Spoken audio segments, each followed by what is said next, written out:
Georgetown. At Battery Library. This is their week to present last Right. Saturday.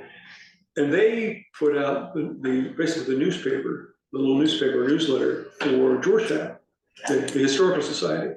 So they've got classifieds, they've got announcements of various kinds, a town business, but it's the Historical Society that's got the lead. Does it?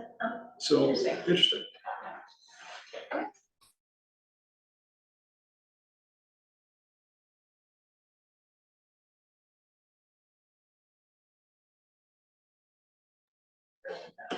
All right, at 7 o'clock, so I'd like to start this meeting for February 5th, 2024.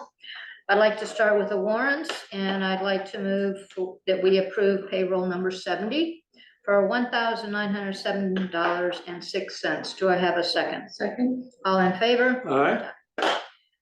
I'd like to make a motion that we approve accounts payable number 71 for $16,133.75. Do I have a second? Second. All in favor? Aye. I'd like to move that we accept payroll number 72 for $1,885.96. Do I have a second? Second. All in favor? Aye. And last warrant, I'd like to move that we accept accounts payable number 73 for $5,879.41. Do I have a second? Second. And all in favor? Aye. All right, I'd like to move to the minutes, and I'd like to make a motion that we accept the minutes of January 22nd, 2024. Do I have a second? Second. All in favor? Aye. Aye. We'll sign those. You should make changes based on your comments. All right, next on our agenda is our citizens' issues. Do we have any issues from citizens? And just so the audience knows, we have Charlotte Boynton on here and Pedro Guimaraes. Pedro, you had something? I do. Go ahead. I have several issues to bring up. What was that? I have several issues to bring up. Okay, you're on. Before I bring up the issues, I would like to ask Jeff Tarbox to recuse himself from this conversation due to my personal relationship with him. No problem. All right. So the first thing I want to address is everything I've done for this town. You only have a website to this day because I agreed to make a website for you at low cost. I've spent years supporting the town website with no pay. I've assisted Burgess Technology when they were being paid $2,500 for work that I did for them because they called me on the phone and they didn't know what they were doing. Okay. I migrated the site earlier last year to its own server with no pay. Okay. All this with no pay. What I've gotten back from the town is harassment by Mark Cromwell, which at the time when it happened, there's a police report if you would like to look at. The response from both Gay and Jeff Tarbox is that, you know, Mark Cromwell is just a contractor. It's not our responsibility what he does when he's working for us. That's what he said at the time. On the issue at hand is that I lived there for 13 years. 13 years. I've called Gary Cromwell on 3 different occasions, numerous times. Not Gary Cromwell, excuse me, Gary Richardson, the CEO. He has not returned a single call in 13 years. 13 years, not a single call returned. What does the town do? It gives him another position that he can fulfill. Now he's also the plumbing inspector, so now he has more to do, and he doesn't return calls. I just talked to Peter Drum before this call. He told me it took him almost 3 months to get a hold of the guy. Okay. This is completely unacceptable. Jeff Tarbox earlier in the conversation told me that Gary Cromwell, that Gary Richardson will return my call within 48 hours, or the town will do something about it. So I would like to propose you the question: what will you do in 48 hours if he doesn't return my call? I think That's a question something- for Jeff. It's a question for the rest of the select board, and you know, I'm feeling like I'm getting a deer in the headlights look here, so I would like to know the answer.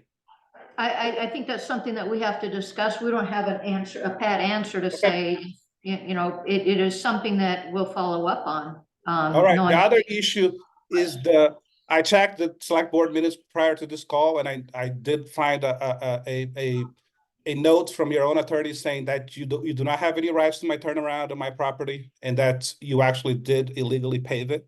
It's actually in your own select board meetings. So I am proposing that you offer me a settlement by next Monday. You can talk to your attorney between now and then, and I'll be back on next Monday to hear what your proposed settlement is for the damages.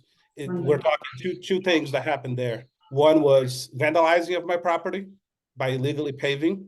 This is something that the town was aware because the tax maps show that that piece of property belongs to me. And and you also acknowledged in your own notes, select board meeting, that you talked to your own attorney who said that that land you have no right to. And the other one is the illegal trespassing. That's the other charge from you being on that land. Nobody authorized that to happen. So we'll start at that. I tried to talk to Jeff earlier. Unfortunately, he basically has a double standard for what the town can do and what I can do. So that didn't go anywhere. It's unfortunate because, you know, we're looking at legal action. You should expect a letter from Peter Drum tomorrow about those issues. To this day, I have not gotten an apology of the actions of Mark Rommel. To this day, I have not gotten an apology. I have not gotten a single call from Gary Richardson. What I did get is when I went in and his dad at the time, George, said to me, "Oh, I don't have this form. You know what? I don't care what you do. If you pay taxes on this island, you can do whatever you want with your land." Those were the words of George Richardson in 2017. Now, here's the thing. You can smile all you want, Lisa, but I record all conversations with people, including this one. Pedro, I have a question for you. You You said can that, smile all you want. You can be disrespectful all you want. Pedro, Yeah. you said that you had noticed in the minutes that we had illegally paved. Do you know what date those minutes are so we can look that up? You should look at last winter. I'm not going to go doing your work for you. I mean, you have your own staff. I thought maybe you had it handy. Nope, Yep. I'm not going to do the island's work for the island. I mean, the island's work is the island's work. Okay, we'll definitely research that. And if there is a letter tomorrow from Peter Drum, we'll definitely address it, for sure. And I just want to let you know that the issue at hand, Jeff Tarbox knew about it since 2021. So the fact that he didn't do anything about it, I don't know how that affects his position as select board member, but I can tell you that he knew it since 2021, and I have people that he can talk to who can corroborate that if you'd like to know. would Don't laugh, Jeff. Don't laugh. You're not getting away with this, man. I missed that. What are you? The issue that Peter Drum is going to write to you about, I have corroborating witnesses that can attest that Jeff Tarbox knew about it since 2021. Knew about what? In fact, he benefited from it. He benefited from it by, you know, having me do pizza at his brewery. So he benefited from it greatly. All right. So we will wait for a letter tomorrow from Peter Drum. Sounds good. And then we'll move on from there. I do want you to know that we aren't meeting next Monday, so, but we will be meeting in 2 weeks, and. Sounds good. Who do I reach out to on Wednesday when I don't hear from Gary Richardson? I'm the chair, so I guess you would contact me. All right, what's your phone number? 350-3355. And I just asked for you. That's my personal number. Okay, so I'll give you a call because he's not returned my calls in 13 years, so I don't expect him to return my call all of a sudden. And what are you going to expect from him have you called him recently that you Yes, expect? Okay, today? Yep. Okay. Are you able to leave him messages, Pedro? I am. I have left him message for 13 years. Okay. Yeah, I will contact Gary myself, and we'll see what Peter Drum has to say, and we'll move from there. Sounds good to me. All right. Anything else that you'd like to share with us? Just that I expect full compensation for all the work I've done for you guys.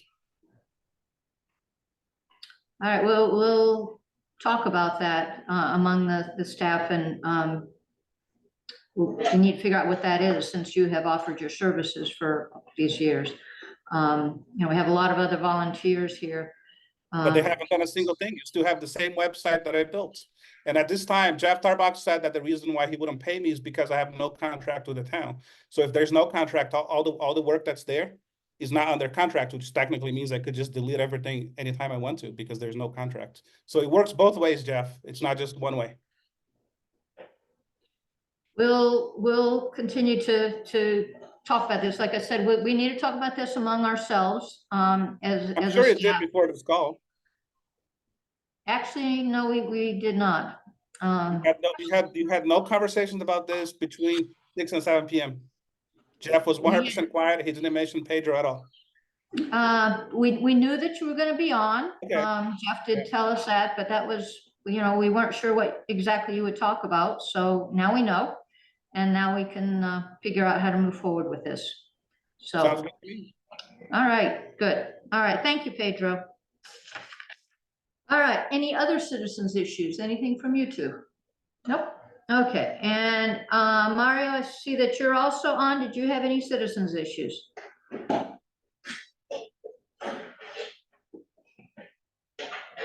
All right, hearing none. We're gonna move on to committee reports, and this week we've asked the History Committee to present, so I'll have them introduce who they are so that Charlotte can hear, and just give us an update on how it's going and what you're up to. Okay. Go ahead. I'm Jean Wilhelmsen Exter. I'm co-chair of the History Committee. And I'm Joan Bradford, the co-chair of the History Committee. So just a quick question. Do you guys, I don't know, I know Jeff knows everything that we're gonna say. So, do you guys understand what the difference is between the History Committee and the Friends of Westport Island History? Somewhat, but you can say it again. Yeah, because- feel free to do it again. This is the Yeah, History it's Committee. also helpful for Charlotte and Mario and Pedro who are on here. Okay, so the responsibility of the History Committee itself, the town's History Committee, is to oversee, to collect, to preserve, and to store the historic documents and artifacts that are owned by the town of Westport Island. So the Friends, on the other hand, a nonprofit organization that helps with the collection and preservation of the island's history by educating, communicating, supporting research, acquiring documents and artifacts, and fundraising in order to do all those educating, communicating things. So the committee itself just kind of collects, preserves, stores it, all the stuff that the town owns. Anyway, together though, we manage the History Center and the collection. And we display publicly those things, the archival stuff, and provide public research. Anyway, and so the History Center itself was given to the History Committee to store and to show all those things in 2019. And the Right Landing Committee, Helping Hands, and other volunteers fixed the building up so that we could use it. So it's kind of tricky because, you know, the Friends really helps us, especially monetarily, because otherwise the committee couldn't exhibit and educate, etc. But anyway, that's pretty much, any questions about that? Okay. Joan is gonna. Okay, so, our activities really include the, accessioning of donations, other things that people give us other than the town documents. And then we catalog those things in our program, catalog it, it's available to anybody who wants to see it. And we have over 1,000 images stored. Would you be interested if I catalog it up on my laptop? I'd love to. Sure. I forgot to bring my computer. That's why we're a team. I was gonna bring my computer so that, you know, we'd have a few up there, but.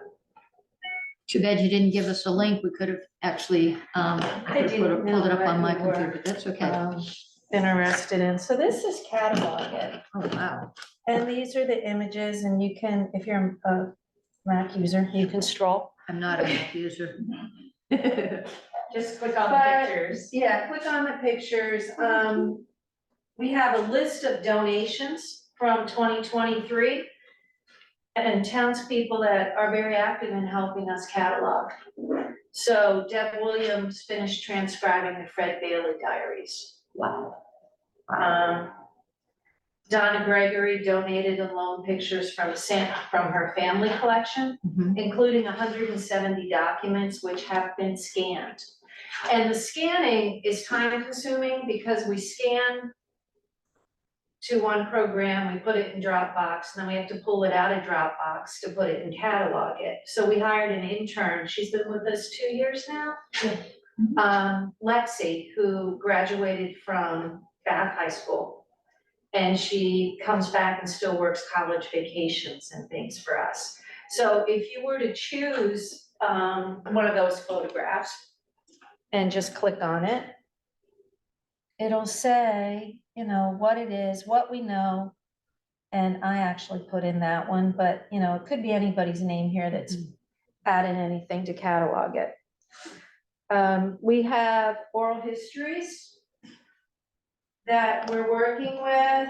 We have the Captain's Journal and some James Thomas papers that were donated by Archie Banyan. We have a Westport quilt from the Josiah Parsons house. And a list of things that I can leave you the list if you're curious about it. Great, sure. And a few more. Oh, you brought copies. Okay. So all of this is electronic. This is what you, when you're scanning, all of this is available. So I could like go onto your website and see all this myself? Yes. I mean, You'd have not to the log website. in. Yeah, the Yeah, you website, log I'm in. not sure yet, but you can log in through catalog it. But as a eventually guest. I could? I'm actually logged in as a guest currently, and on mine, because I've got the. And you're getting the same login. thing that, yep. And it's, so we can do it remotely, but you need to get the credentials to do so. We have a limited number of logins available. So it's not publicly available yet.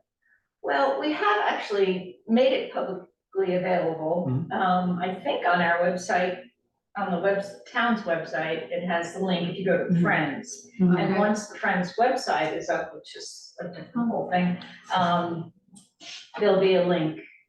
But you still have to log in as a guest. And, but anyway, all those are all digital images. Some of them are digital images of an actual something, Thing. artifact, a book or whatever. So I mean, Like this this one is, is a postcard. yeah, or well, it's an envelope, envelope with yeah. someone having written on the back Yep. of the envelope. 10603, that used to be my zip code, White Plains. That's right. It is White Plains. So this is one of my great aunts. Yeah, now I see tar box. I didn't realize there's so many documents relating to my aunts that in one of these recent donations. That's right. I wouldn't be surprised with all tar boxes.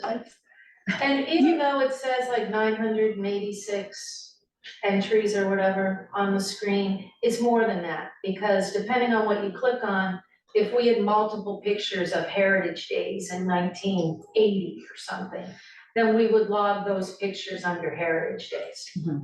And there was a limit to how many pictures we could get on one entry. But there's definitely more than 1,000 photographs in there. And then we digitized we already had this collection of images.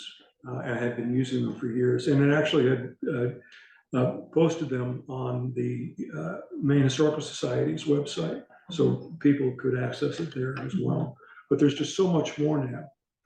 I'm sorry. Right, Lexi's doing a great job as far as getting it done. And we're always encouraging people to, we understand you don't want to part with your family photographs, but we can scan them and save a digital copy for the town and then give them back, give back the originals. So a lot of what you see there is just a digital archive. Right, I took the picture back home with me, but I let you scan Right, it. but you Yep. let us use Yep. those images. You know, it's so fascinating here. I hated history as a kid. You know, it's like you hear the same war story over and over again. And yet I'm just the scrolling that Lisa's doing here, it just, everything is so alive. It's about real people, and that's what history should be about. And so I have so much respect for you all for doing this work. You mentioned something about audio, Mhm. Right, oral histories. oral histories, Mhm. yeah. So because I always think, gosh, you have these people that obviously are not gonna be here forever, and like the stories and that kind of stuff. So you are capturing We oral histories a have little a bit? few, I think there We are have plenty some. more to do, yeah. Yeah, There are plenty more to do. We actually have had somebody, maybe it was you, no, it was somebody else who, for example, Albert Greenleaf, has so much history. And, to be able to have somebody sit with him and just have him talk about some of that would be, I think, Evan or Albert? Albert. Albert. Okay. It was when we were canvassing. Yeah, and I think that also lets people know that they have something to contribute Yeah, in a different way. So I don't know if you all are interested in that kind of thing, but I bet, especially before people get any older, that if you could just even sit and interview him, somebody else had asked me about that as well, about, just being able to talk to people before it's too late. Yeah, we have done that, and we are always trying to do more. And so if you come across anybody who you think would be a good candidate, please ask them if they would be interested. Because oftentimes they're not really, but we do have a few. And Jeff, you did one just recently, correct? That's right, Dave David Bertrand. Bertrand, Yeah. yeah. I was gonna say, you're not old enough to be interviewing. And I thought Dave has been working with George Richardson about some, but I know he also donated something from Teresa, is that? Yeah, That was some his cassette mom. tapes, yeah. Yeah, we have some that people have done over the years as well, like we have Herbert Cromwell and his wife that were done by the Junkers from Falls Point when they first moved to the island. So that was from the 1980s. So there's a few others, I think, that are predate the history committee that are now part of the collection as well. Well, I can certainly ask Albert, and if I ask him if somebody would be then willing to come and interview him, because I've heard from a couple people that he really has a lot of history. So let me know and I'll push that a little bit. And the other thing is our budget. Catalog is a subscription for $449.99 a year. Dropbox is $119.88. We have our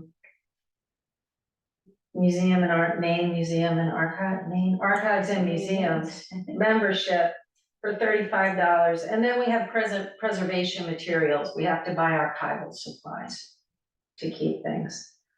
One of the So- things related to that, Joan, is we'd had a conversation a few weeks ago during a meeting here, that, if you're already talking about at least $500, just on those few things without adding anything else. And it's like, you may think about, next time we have a warrant, which will be coming up this spring, that you might want to just ask for, get a better sense for what you might want. So that. More than $500. Yeah, just ask for it. I think the district committee voted last week when we met that we would prepare a budget for this year and participate in the regular budget process, and it would be the amount we think we need rather Good. than the $500. Yeah, Right. we've had quite a conversation about this, and, I know Jeff's part of both committees and also part of this board, and, just trying to make sure that across the board, it all looks the same for every single committee. So, yeah, I don't think anybody will have any issue with you asking for more money. It's just, it makes it easier for us and across the board. If you've asked for $1,000 and we know you're gonna spend it, that's fine. That's a little bit easier for us, Great. so. Okay, just other things we've done in 2023 quickly, as you probably are aware. We submit, or Dennis Dunbar submits every month to the newsletter, an article, pretty much every month. This past year, did some on tide mills, a couple of them, I think, on tide mills. The 1918 fire, history of transportation, the hard life of our earliest settler farm families, and history of the Squire Carver Box, in just to name a few. We also try to advertise and promote our events in or whatever in the newsletter. This past year, a big thing for both the committee and the Friends was Ken Swanton's book. And so the committee helped him edit and supplied images, allowing him to use the images, helped them with some research. And then, as a thank you, I think, Ken has donated all the profits from the book sales to the Friends, Lovely. which has been great. We've produced some lectures this year, although those are really, since it's an event for educational purpose, it's kind of the Friends, but it also kind of crosses into the committee. And so the two that were done this past year were on the custom houses of Midcoast, Maine, and the Westport Tide Mills. The Tide Mill Institute came and spoke, and both events were very well attended. Thanks to Jeff and Dennis for doing all that work. Research, the committee does research, continuing research is going on about Fort McDonough. We're hoping to do a little bit more research on the ice hardening industry. There's a large ice house, there was a large ice house in Jewett Cove that we're trying to do some research on, and actually a couple of other locations on the island. We toured the Hodgson Boathouse. There's actually there was a former ice pond there as well. So we took pictures of the buildings before anything should happen to them. History already. Let's see, just some miscellaneous research. Dennis is really involved in other committees, so he was able to tell us about the kelp and the property of Jerry Dane Mason, so that has a lot of historic value, so he's already done some research on some of that. And as time goes on, we will probably do the same thing for kelp, or for that piece of property that we did for the other kelp properties. Add it to our history trail. We continue to receive genealogical inquiries and we respond to them. We have done some research towards the historical layout and changes of the roads in town. We are waiting for a few people to come back from, their winter homes to help us with some of that. Just so you know, the refrigerator was replaced at the History Center, so we try to upkeep the History Center, but the Friends kind of foot the bill for that one. Let's see. Gay sends historic town files to the main archives for their preservation, so it's kind of a double thing. And she sends the town reports, etc. Since as the town archivist, she does that. A security system, Simply Safe, was purchased for the History Center. It's not installed yet, but it will be soon, and that was purchased by funds from Friends. So again, kind of a crossover, but we help each other out. For example, there was an item that came up for sale, a powder horn that was dated in 1849. So the committee had a whole discussion as to whether we were gonna purchase it or not. It was kind of expensive, so we didn't do anything because the provenance of it was a little sketchy. We couldn't kind of figure out Probably wasn't from Westport. why. What's a Yeah, powder even though it horn? said West, a powder horn is a horn that is, what For is it? storing black powder for a Yeah. musket, so it keeps your powder dry. So it's made out of, And I it's guess like it was a an horn of actual an horn of elephant horn or oxen, something. no, it's oxen. Yeah, oxen. Okay. Yeah. And Yeah, it like I had engraving on it Oh, wow. with the name of Shattuck, and it said Westport. And we couldn't make the dates line up to any Shattuck that we had here. Wow. Unless somebody gave him as a 3-year-old birthday present, this powder pen. That's possible. There are so many other Westports. Yes, Yeah. yes. Anyway, you know, things like that come through, so we deal with that. And this past few months ago, Maine Archives and Museums newsletters, which we receive every month. Ken wrote an article about his book, so that will be in there, and then they also asked, we also did another feature article in there, so we're kind of trying to be involved a little bit in the surrounding areas. And that's really about it, just a couple other little things. I have a question for you. I've asked Dennis this, I've asked Jeff this. I used to work for the Bureau of Indian Affairs, and it's always been a special place in my heart to deal with Native Americans. And I haven't seen much on this island. I keep telling Dennis I want a kiosk that talks about, this is where the Native Americans, you know, the first caretakers of Westport Island. Are you all doing much research with that? Well, as far as I know, this was a summer place. They didn't stay here all year round. There are shell middens on the island, but we're not supposed to tell anybody where they are. Yeah, I've heard that So too, they're left. But I heard Yes, Squam sir. Creek was pretty popular place with their different, I forget the name, the type of grasses. Sweetgrass. Yeah, the Sweetgrass and the whatnot. seagrass, they yeah. probably made baskets. Mhm. I don't know offhand if there's any information specifically Mhm. about Westport Island, and other than the Molly molasses, whether that's true or not, who knows, but, The what?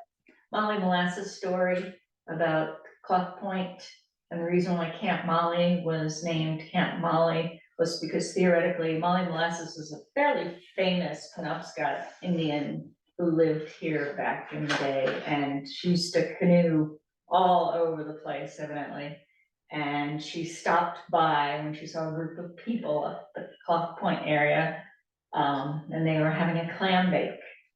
And they were probably having difficulty getting whatever, I don't know. So supposedly she stopped by and taught them how the Native Americans did it. Mhm. That is all on the Clough Point Kiosk. kiosk Yeah. there, yes, the interpretive displays. Anyway, that's probably about all I know. And No. 2 years ago, we had the speaker come from Bates. And I did attend that, yeah, Yeah. I had gotten connected to one of the people that actually had come from Bath.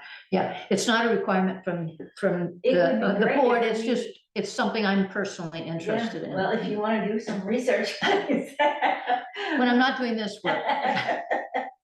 There's references in the comprehensive plan as well to the midden sites, not the locations, but also the numbers and some brief discussion of that. Yeah, I've heard several times about the middens, but, And I actually saw a document not too long ago that listed them, and it was a map, I don't know where I came across it, but, you hit it right away, right?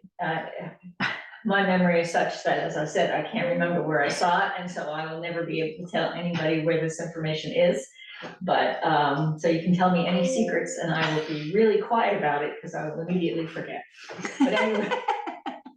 But anyway, so I saw the locations and they were labeled whether they were an important site or not, or a lesser site.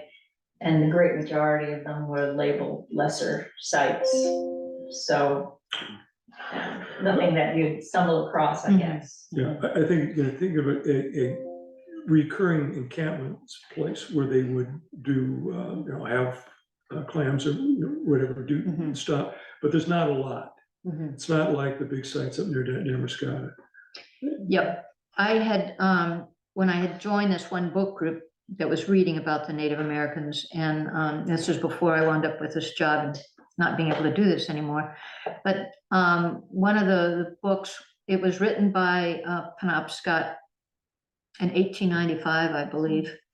But the story he tells, part of it is around this area. And I keep thinking every time I go down by boat to the very end, just where the Kennebec comes, if you go down the back river and there's what I call the gully that's near your place, and you go down and there's a steep ledge, it goes up sheer cliff, and I swear that's where they're referring to. So I felt like, oh, they have to be somewhere around here. And actually it was a pretty bad battle site. And I can't remember the name of the book that I read it in. I'm pretty bad about book titles, but Well, they must have been around up, I would imagine, Wiscasset area and stuff, because, I mean, there used to be buildings way back when up at the end of, Clough Point area.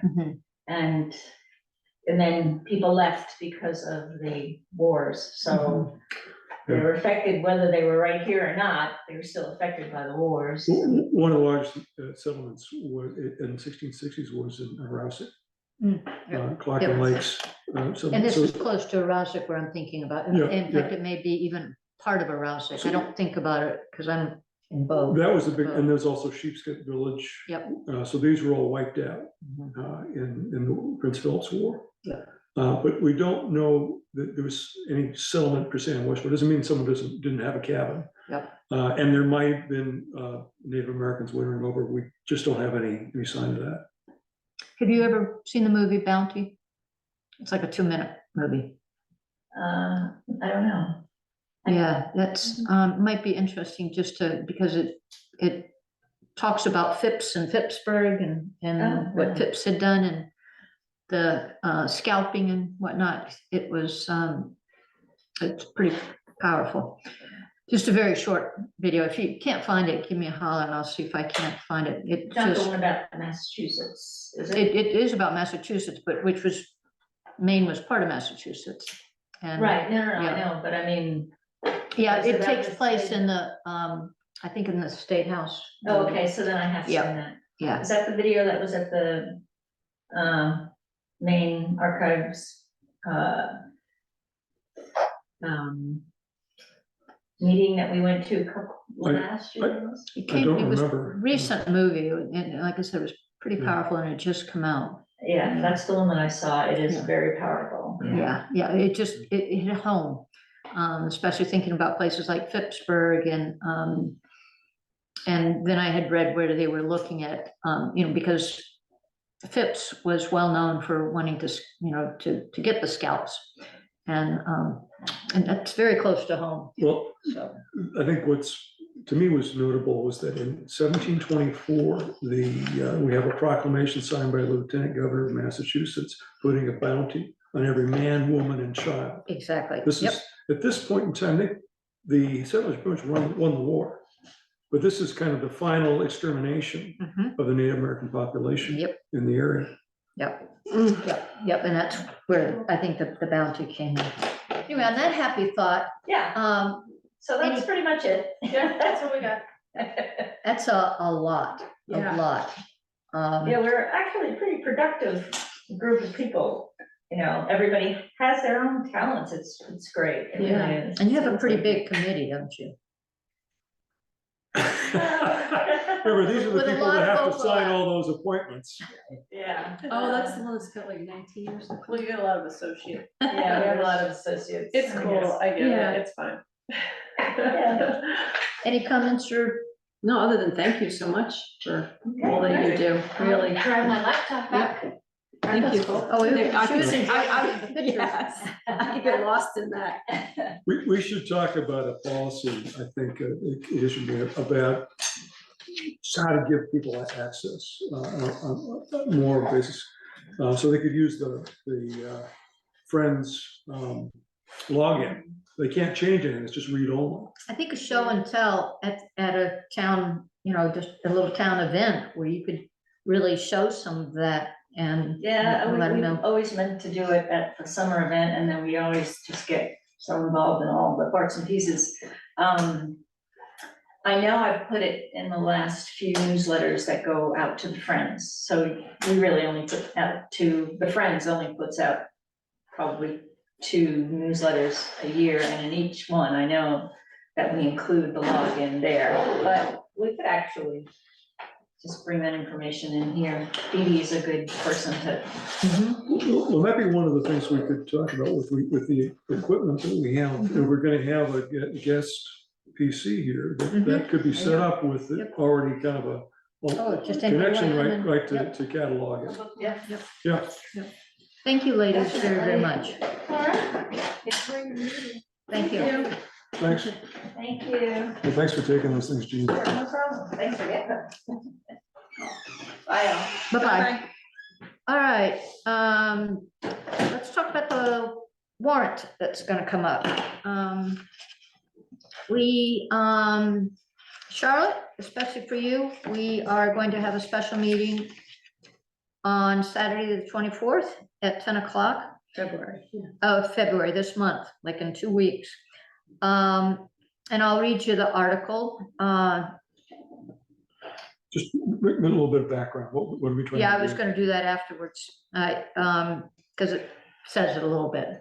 But what we wanna do is, we've been having a lot of conversation this year about, moving from having the Board of Assessors, which is really the select board, having the brunt of the responsibility for, assessing with the help of an assessing agent, to shift that responsibility where the brunt of the responsibility is on the single assessor, with our, as a select board of assessors, giving, really providing the support and being there. Oversight, yeah. Yep, the oversight but really having an individual take on that role instead of us trying to do it.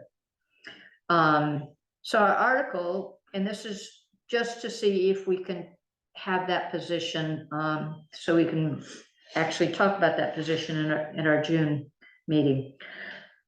So we're going to ask to see if the town will vote to abolish the elected Board of Assessors and create in its place the office of a single assessor to be appointed by the municipal officers pursuant to 30A MRS Section 25265, effective at the 2024 annual town meeting.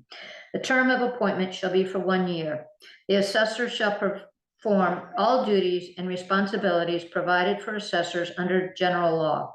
The municipal officers shall determine the salary, hours, and working conditions of the assessor. The assessor may be removed by the municipal officers for cause after notice and hearing. Cause shall not include any disagreement with respect to an assessing practice employed by the assessor, where such practice is generally accepted and lawful. So what we're asking the town is to approve having this new position that has a lot more responsibility than our assessing agent has right now. Comments And or? also Yep. removing us as Board of Assessors. Yes, yeah. We still have oversight as the select board. Yeah, I think it gives us the strength to have the expertise Yep. of an assessor, as it is the municipal agent, the assessing agent is a certified assessor. So he's certified by the state as competent. But we're also seeing that we have a challenge because of the property valuation changes. We're looking again this year at having the state's valuation of the town be substantially higher than the town's valuation based upon our property tax practices. So we're going to need some help and continue to need some help to how to update our valuations to bring it in line with the state in a way that's fair to all property owners in the town. So we're looking for a lot, and we think by entrusting this responsibility to someone competent, certified, but still under supervision of the elected officials of the town, that we can produce the best results for the town citizens. Charlotte, do you have any questions about that? And April, do we need to sign this now? I believe so, yeah. Okay, so I'd like to move that, Can you hear me now? Can you hear me? Yes, I do have a question. I'd like a copy of that proposed article so that I can word it correctly. April's nodding her head for you. Okay. And the meeting is, you say, February 24th Yes, at 10 o'clock. at 10 o'clock at the historic town hall? Exactly, yep. Charlotte, we can use your help in this because we need to get 10% of the folks that voted for governor to attend to make this effective. Yep. So there's a minimum, a requirement, a quorum that we have to have.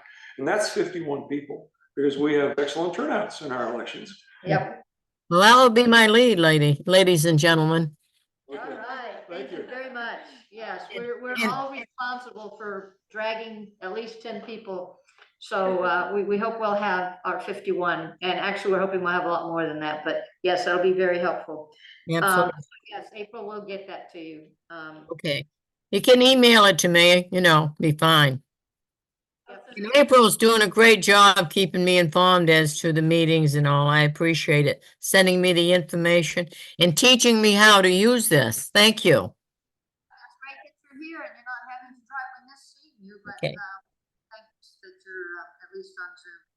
Okay. So move that we accept the article as written.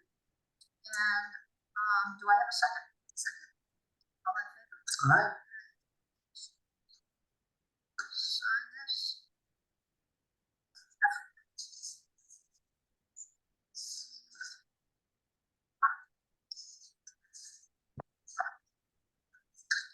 All right, next on our agenda is roads, and Jim is not here tonight, so unless anybody knows of anything, I don't know if we have anything for tonight. Things have been pretty calm.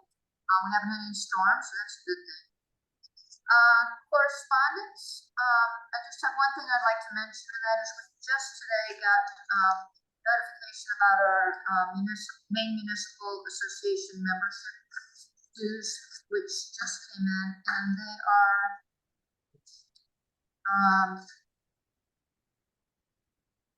well, I had it 2 seconds ago. It is 2,700. To you. Yep. 2,700, 2,750. Yeah.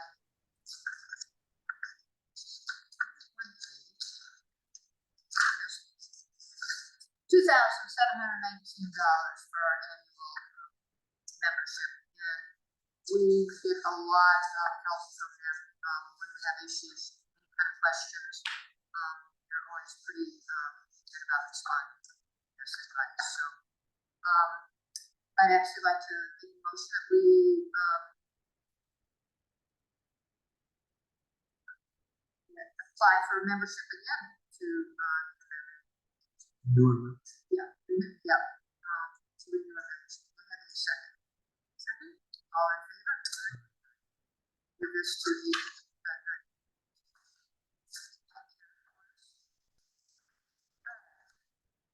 back to the next thing on our agenda. I either need to get admin items. April, you want to give us a quick update on computers?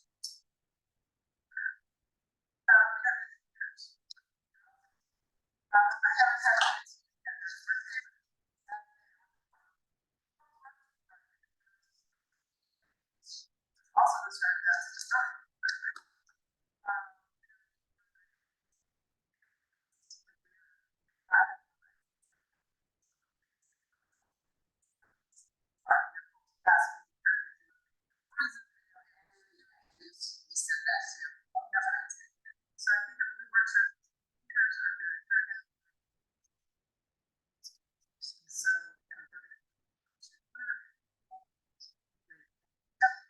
any update on the voting?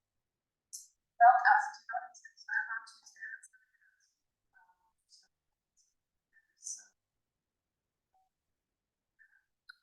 Planning March use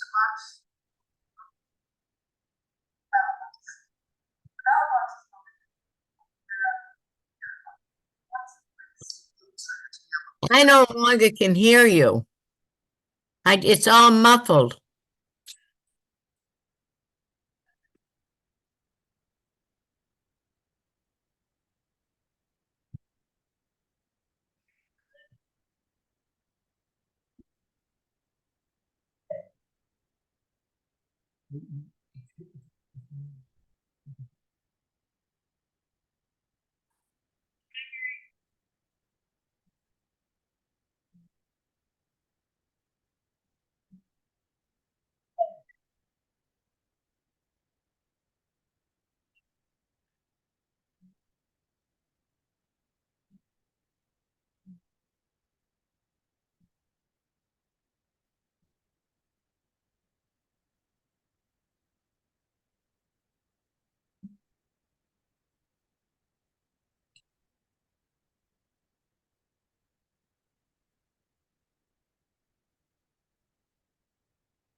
Excuse me?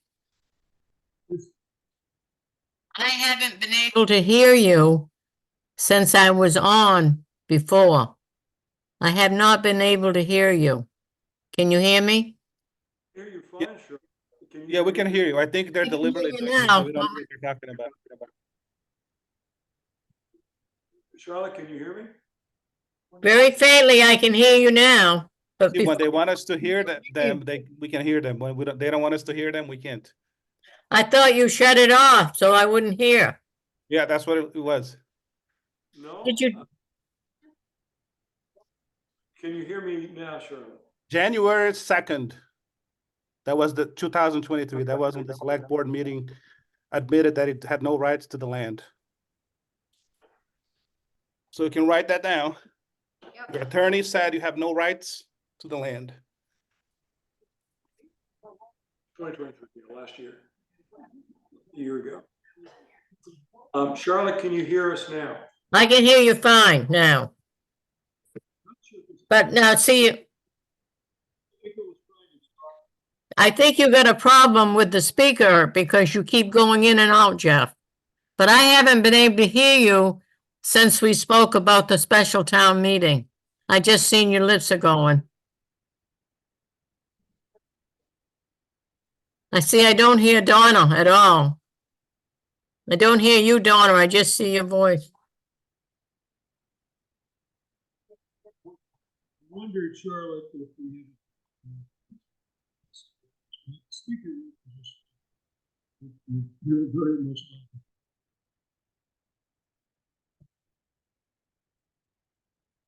I don't hear you. Shows on their screen. It shows on their screen that they're muted. So whatever it is, it's either on purpose or not, but it does show on their screen. Yeah, I'm trying to move some things. So if you click over on the I didn't mic, want that. yeah, click on that. I know, that's what I was trying to do, and because I was Karen. doing it with my finger. So it's on echo, I can hear you here now. Nope. Not now, Donna, he keeps going.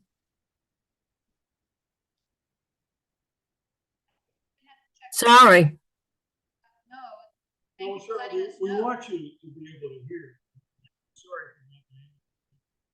Again, if you can't hear, do say something or so. we can- See, you keep going in and out. Pedro, Mario, can you hear something? Pedro, can you hear?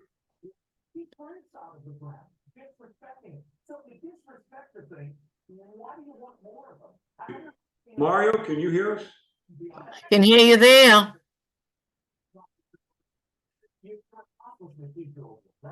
See, I don't hear you now with your mouth going.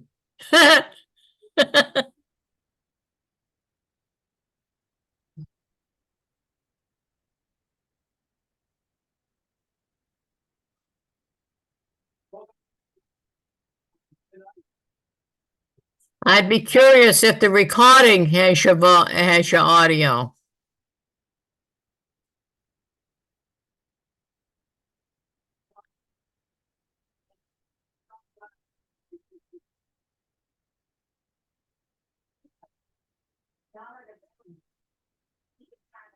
What's the different? And the biggest one is from the Wiscasset Community Center that's asking for a more substantial increase in 2024 than we were expecting. But the rest of them are pretty much in line with our expectations. Good. You got that okay? Charlotte? Yeah, I heard about the community center. Beyond what your expectations are. Are you talking about your town meeting? We're just giving a status of where we are collecting the information to use as part of the town meeting for social services. I'd be curious to know if the other two participants can hear you. Not getting a response from Pedro or Mario, so it's hard to tell. They don't want us to hear them. It's pretty obvious. I mean, come on. I mean, I have a letter here from their attorney saying that they requested permission from you and they never did. So it's clearly like this is a meeting that is, we're talking. It is not good. It is not good for the town. But you're not hearing either then, Mr. Pedro. No, I don't hear them, but they don't want us to hear them. They only want us to hear them when they want us to hear them. It's pretty obvious. Charlotte, we clearly have a problem with the technology, so Yeah, we can hear her now when she wants us to hear her. Charlotte. Sorry, Lisa. Sorry, Lisa. Maybe you signed up for the wrong job. We can mute him. Yes, Can you mute him? he's being I can. disruptive.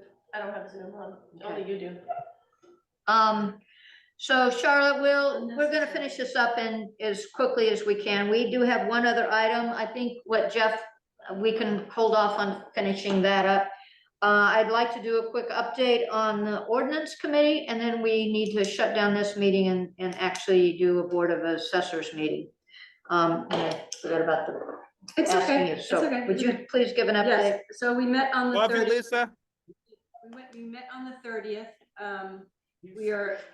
We decided that we are going to do the nuisance ordinance as a standalone ordinance instead of trying to fold it into the building code ordinance, only because of the penalty and violation phase of it. It couldn't fold in easily with the building code ordinance. We also, I attended a meeting, I think it was Monday, or no, that was Monday, Friday, sorry. With Emily Rabb from Lincoln County Regional Planning Commission, and John Henderson was there, and also Ralph Jacobs and Rich Lawrenson attended as well. And we kind of went over the draft of the LD 2003 ordinance. And Emily didn't have a lot of changes that she was going to suggest. So it's moving forward in a nice manner. At the Ordinance Review Committee meeting also, we sort of laid out a tentative schedule with a possible date of, as of right now, April 16th, to have a public meeting in the town for explaining all of these ordinances and an opportunity for townspeople to chime in and kind of give us input or criticisms or what have you. So that's kind of where everything stands now. Great, thank you for the update. Yeah. All right, I would like to make a motion that we adjourn this meeting because we do have a Board of Assessors meeting that will also be pretty brief. But I'd like to make a motion that we adjourn the Select Board meeting. Do I have a second? Second. All in favor? Aye. Aye. And Jeff, you're the chair, so do you wanna? Yep. So I'd like to call this meeting of the West Brown Board of Assessors to order at 8:05. 8:05. First order of business is to approve the minutes of our last meeting of January 25th. I'd like to propose we approve those minutes. Is there a second? Second. All those in favor? Aye. Aye. Okay. So we can sign those. The next order of business is to discuss the request of Nancy Appleton to transfer the 11 acres that she has in tree growth into the open space. This is actually, she's rescinded her previous application, which was only transferring 8 acres. This is transferring all the parcel that was in tree growth to open space. Any discussion of that transfer? Just for a point of information, tree growth and open space are referred to as current use that allow for a reduction in the property taxes that are required to be paid. And it's can be a substantial reduction in the property taxes, what they would be otherwise. So having had her property in tree growth, Nancy Appleton will continue to be able to maintain that abatement with her acres. Just at a different rate. Just, well, actually the same, Oh, okay, pretty much the same. good. So it won't be substantially different. I misspoke, I'm sorry. She actually did choose to register at a level that's referred to as ordinary open space. And that only provides a 30%, as opposed to the 95% Yeah. that is usual with tree growth. So she will be assessed for more in property taxes under this program. And this program is a minimum of 10 acres. Open space is not, there is no minimum. Hmm. Tree growth is a minimum of 10 acres. Really? Yeah. Interesting. All right, so do you want to make a, I move that we approve this application for open space from Nancy Appleton. second? All those in favor? Aye. Okay. 3-0. I think that's good. I think with that, I'd like to move that we adjourn this meeting of the Board of Assessors. I'll second it. All those in favor? Aye. And Yes, we'll sir. call that a night. Thank you all for participating. Trump is well and alive in Westport through Lisa. Congratulations.